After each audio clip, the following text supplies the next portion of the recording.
अस्सलाम वालेकुम कैप्रिकॉर्न्स, मैं हारिस अज़मी प्रोफेशनल एस्ट्रोलॉजर आपकी खिदमत में हाजिर हूँ। इस हफ्ते की रिसर्च वर्क लेकर प्रोफेशनल ड्यूटी पूरी करते हुए एस्ट्रोलॉजी इवेंट्स जितने भी सोलर सिस्टम में हो रहे हैं सब आपकी खिदमत में पेश करता हूँ।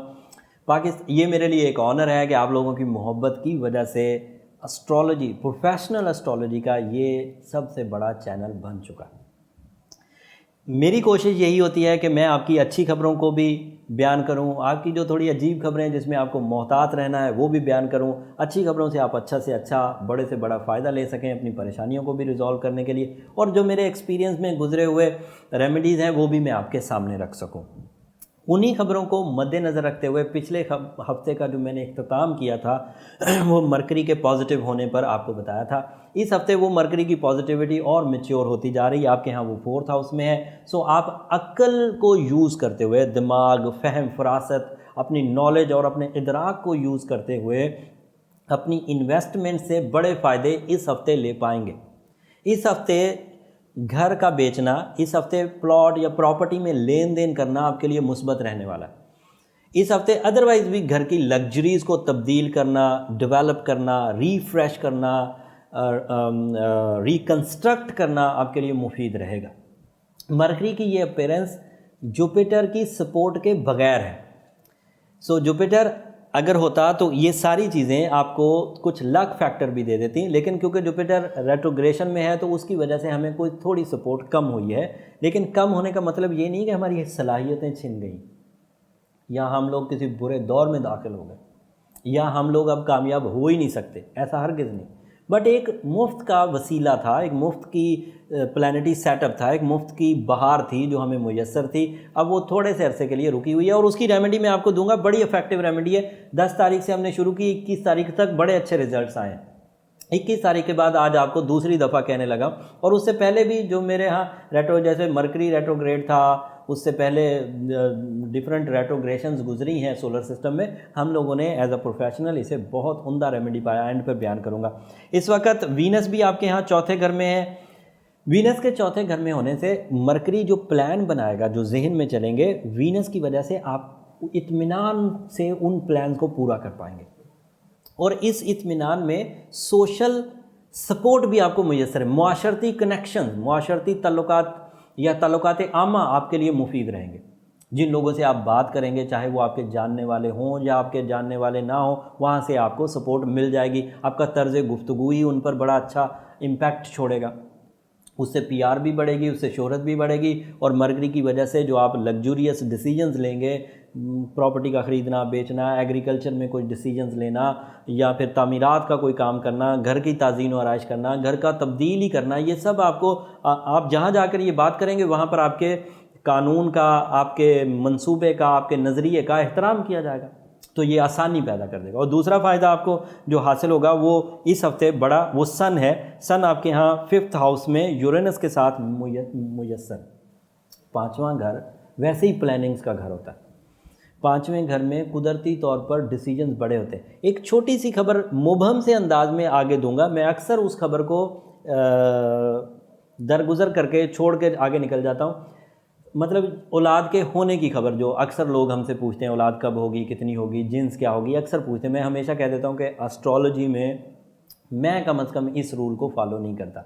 लेकिन अगर ये रूल है तो सूरज के 5वें घर में होने से ही औलाद नरीना एक्सपेक्ट की जा सकती है। अगर एस्ट्रोलॉजिकली कोई इंटरफेरेंस है औलाद के हसूल में तो ये 5वें घर में सूरज के आने से पैदा होती है।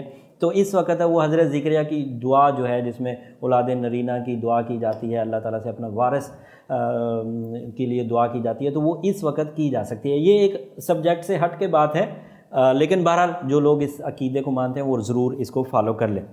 सन 5वें घर में होने की वजह से माली मुआहदे आपकी शराइत पर पूरे होते हुए नज़र आएंगे। सन के 5वें घर में होते हुए आपका ग्रेड अप होता हुआ नज़र आ रहा है। आपके इख्तियारात में इजाफा देखने को मिलेगा। इसके अलावा फेस वैल्यू बढ़ेगी, रिस्पेक्ट लेवल बढ़ेगा, शोहरत का लेवल बढ़ेगा। आपका ख़ुद का भी दिल ज़रा लुत्फ़ अंदोज़ी की कैफियत में से गुजरेगा। तो बहुत सारे फियर्स कम होंगे, बहुत सारे डर ख़त्म होंगे। सो ये पहले ही दिन हो जाएगा 21 तारीख को ही और एक स्पिरिचुअल इवेंट भी 21 तारीख को, मतलब रात में शब बारात हो रही, और सूरज आपके पास मुयस्सर, एंड पूरा हफ्ता फिर वीनस की सपोर्ट, मरकरी की सपोर्ट, सन की सपोर्ट, ये आपको मुयस्सर है। लेकिन जुपिटर आपके यहाँ 12th हाउस में रेट्रोग्रेड चल रहा है, उसके लिए आपको रेमेडी की बहरहाल ज़रूरत पड़ेगी। सन 5वें घर में बहुत हद तक रेट्रोग्रेशन ऑफ जुपिटर का सलूशन तो आपको देगा। लीडर क्वालिटीज़ हैं, ब्रेवरी है, एंड मामला फहमी है, सोशल कनेक्शन है, ये बड़े हद तक रेट्रोग्रेशन ऑफ जुपिटर को बैलेंस कर देंगे। लेकिन लक बहरहाल फिर भी चाहिए होती है, ब्लेसिंग्स की सूरत में, बरकत की सूरत में, वो चीज़ों को ज़रा मैग्नीफाई कर देती है। तो उस सेक्टर को सेटल डाउन करने के लिए वो जो कमी है, as a Capricornian ruby is ideal. वैसे गार्नेट भी पहनते, जो अब रूबी अफोर्ड नहीं कर सकता वो गार्नेट पहन ले भाई, क्योंकि अब इस वक्त ज़रूरत है 2019 के सबसे बड़े स्पिरिचुअल इवेंट को कैश करने के लिए। तो इस स्पिरिचुअल इवेंट में हम दोनों ही पहलू टैकल करेंगे, साइंस को भी और मज़हब को भी। साइंस के तौर पर because of it is a complete art of healing, gemology is a complete art of healing, तो उस सूरत में रूबी ज़्यादा अच्छा था। लेकिन अगर कोई अफोर्ड नहीं कर पाता तो अब उसका रिप्लेसमेंट गार्नेट है, वो पहन ले, वो सस्ता है, सेमी प्रीशियस है। अगर वो 8 से 10 कैरेट पहना जाए राइट हैंड में तो वो आपके लिए बहुत मौजूद साबित। साथ में मजहबी तौर पर आपको ज़्यादा से ज़्यादा तिलावत करनी चाहिए सूरह यासीन की सेकंड लास्ट आयत, 13 दफ़ा तो पढ़नी ही चाहिए।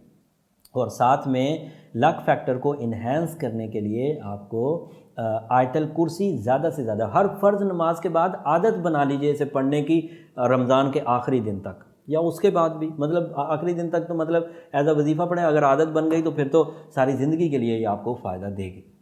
ये सिचुएशन ओवरऑल आपके लिए प्रोडक्टिव ही है। इसमें सेहत तंदरुस्ती भी आ गई, इसमें रिलेशनशिप्स भी आ गए, इसमें रोमानवी कामयाबियाँ भी आ गई, औलाद के हसूल के लिए भी कुछ पॉजिटिविटीज़ हैं। सन के पॉजिटिव होने से माली मुआहदे भी हो जाएंगे, इख्तियारात में इजाफा भी हो जाएगा। मरकरी के पॉजिटिव होने से तालिब इल्मी वालों को भी फ़ायदा हो जाएगा, प्लान्स भी नए बन जाएंगे। तो ओवरऑल सिचुएशन काम एंड कूल चल रही है, अच्छी चल रही है और प्रोडक्टिव चल रही है, रेजिस्टेंस लेस चल रही है, सिवाय इसके कि रेट्रोग्रेशन ऑफ जुपिटर थोड़ा बहुत आपको तंग करेगा।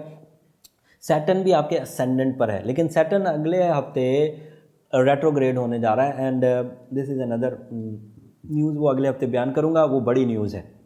रेमेडी को भरपूर अंदाज से परफॉर्म करिए, एंड ये टाइम वेस्ट करने का नहीं है, ये टाइम इबादतों का है, इसलिए अपने सदका और खैरात को भी बढ़ा दीजिए। अपनी नमाज़ों की, इबादतों की, अकायद की पहले ही आपको हिफाजत करनी चाहिए ताकि कोई कमी ना रहे ब्लेसिंग्स में, और आपके और अल्लाह ताला के मामला सीधे होने चाहिए। अगले हफ्ते तो वैसे भी आपको इस सूरत में इबादत करने में मज़ा आएगा कि जो शैतान आपको भड़काता था या भटकाता था वो ही कैद में चला जाएगा, तो आपको आसानी हो जाएगी, आपको आराम से अपनी इबादत में मज़ा आने लगेगा और आप अपने आप को ट्यून कर लें। उम्मीद करता हूँ ये सारी इन्फॉर्मेशन आपकी ज़िंदगी में आपके मसाइल को, आपके मामलात को फैसल करने में मदद देगी। एंड हमेशा की तरह ये रिक्वेस्ट फिर करूँगा कि जब भी इस इल्म की बदौलत, मेरी इस कोशिश की बदौलत आपकी ज़िंदगी में 1% भी खुशी आए, 1% भी शादमानी आए, तो मुझे अपनी दुआओं में ज़रूर याद रखिएगा। बल्कि रमज़ान के सीज़न में जब भी आप इबादत करें और इबादत के बाद दुआ का मौका मिले तो मेरा नाम लेकर आपने दुआ करनी है। ये मेरा दुनिया और आखिरत दोनों का खासा है, प्रॉपर्टी है मेरी। अगले हफ्ते तक के लिए इजाज़त दीजिए। अल्लाह ने के बाद।